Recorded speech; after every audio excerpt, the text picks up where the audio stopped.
There aren't many classes of objects left in our solar system that we haven't looked at up close with a spacecraft. And one of them that's left is the metal asteroids. 16 Psyche is an asteroid that orbits the sun out between Mars and Jupiter. The reason that Psyche is unique is that it is metal-rich. It's believed that it may be a remnant core of an early planetesimal that was formed in the very, very earliest parts of the formation of the solar system. And after this planet started forming and this metal core formed inside of that, it collided with other bodies that then stripped off the rocky mantle, leaving this core in place. This is the part of planets that we can't sample directly today. It's too hot, the pressure's too high, our instruments would melt. Can't drill a hole that deep in the Earth or other planets. So how do we study the core of our planet? Psyche gives us the opportunity to visit a core, the only way that humankind can ever do. And it would be the first metal object that humankind has ever visited. After launch, we cruised through interplanetary space for a number of years. First, we fly by Mars for gravity assist that'll slingshot us into the asteroid belt.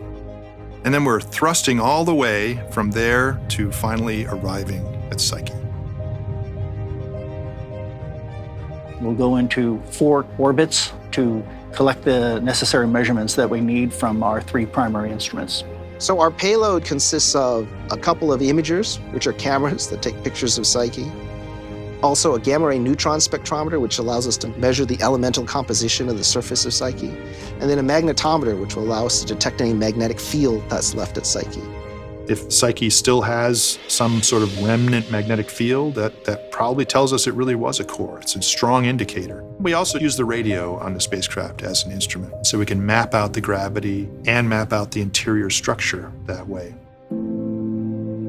We're using a particular thruster technology, Hall effect thruster technology. They operate 5 times more efficiently than normal rockets, so they use a lot less fuel, and is what allows us to get into orbit around this asteroid. Solar electric propulsion has been around for quite a while, and it has flown before, but we're continuing to push the boundaries. We're going to have big 5-panel fold-out solar panels that will provide the electricity for the thrusters, which use as propellant the noble gas xenon. This will be the first time that Hall effect thrusters have flown in deep space. Studying the evolution of a planetary body is a detective story. There's a magic to when you actually are on the launch pad and you say, we're go for launch. And you feel like singing and dancing, and you feel like throwing up at the same time. Let's go discover things about our solar system that we have no other way to do. I think that it's fundamental to who we are and also who we should be. It's an incredible opportunity to be a part of the team making that happen.